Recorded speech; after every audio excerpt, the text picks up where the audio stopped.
अस्सलामुअलैकुम नाज़रीन, स्वागत है आपको मेरे अपने चैनल आसमास किचन में। तो आज हमारे किचन में बनने वाला है ईद स्पेशल शाही शीर खुरमा।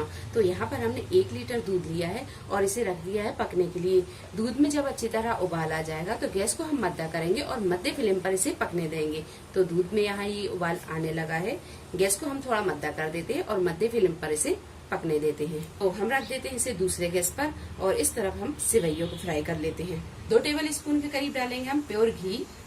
आधा कप ली हमने बारीक बारीक सेवइयां, तो इसे हम घी में फ्राई कर लेंगे।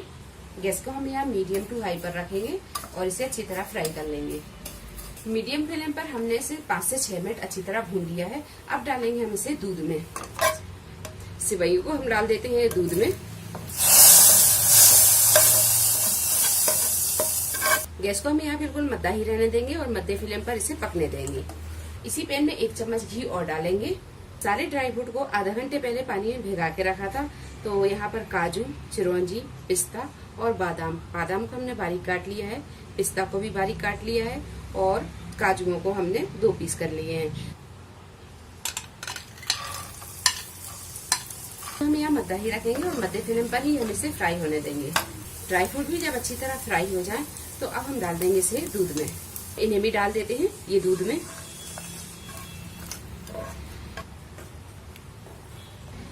खजूर और किशमिश को फ्राई कर लेते। तो हमने यहाँ पर 2 तरह के खजूर लिए हैं, ड्राई और सॉफ्ट। ड्राई वाले को हमने पानी में भिगा के रख दिया था और फिर इन्हें काट लिया, और सॉफ्ट वाले को भी हमने इस तरह काट लिया है।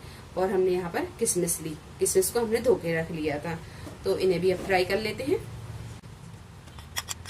खजूर भी अच्छी तरह फ्राई हो गए हैं। अब गैस को हम बंद कर देंगे और इसे डाल देंगे हम दूध में। खजूर को भी डाल देते हैं। दूध को पकते हुए पूरे 8 से 10 मिनट हो गए हैं और गैस के फ्लेम को हमने यहाँ मद्दा ही रखा था और मध्य फ्लेम पर ही हम इसे पका रहे हैं। अभी हम इसे थोड़ी देर और पका लेते हैं। 1/2 टीस्पून इलायची पाउडर और 1/4 टीस्पून जाफरान। अगर आप नहीं पसंद करते जाफरान तो ना डालें, ये डाल देते हैं। शीर खुरमे को पकते हुए पूरे 15 से 20 मिनट हो गए हैं। अब डालेंगे हम इसमें कंडेंस मिल्क। तो हमने यहाँ पर 1/4 कप कंडेंस मिल्क लिया, ये डाल देंगे। कंडेंस मिल्क डालकर हमने इसे 2 से 3 मिनट और पका लिया है। और आप यहाँ देख सकते हैं कि शीर खुरमा यहाँ अच्छी तरह पक गया है। ये ना ज्यादा गाढ़ा है और ना ज्यादा पतला है। जब ये ठंडा होगा तो और ज्यादा गाढ़ा हो जाएगा। तो यहाँ आप थोड़ा सा इसे पतला ही रखें। गैस को कर देंगे अब हम बंद और इसे कर लेंगे हम ठंडा। आप शीर खुरमे को ठंडा खाएं या गर्म खाएं, ये दोनों ही सूरत में अच्छा लगता है। तो इसे हम थोड़ा सा ठंडा कर लेते हैं, फिर हम इसे सर्व करेंगे।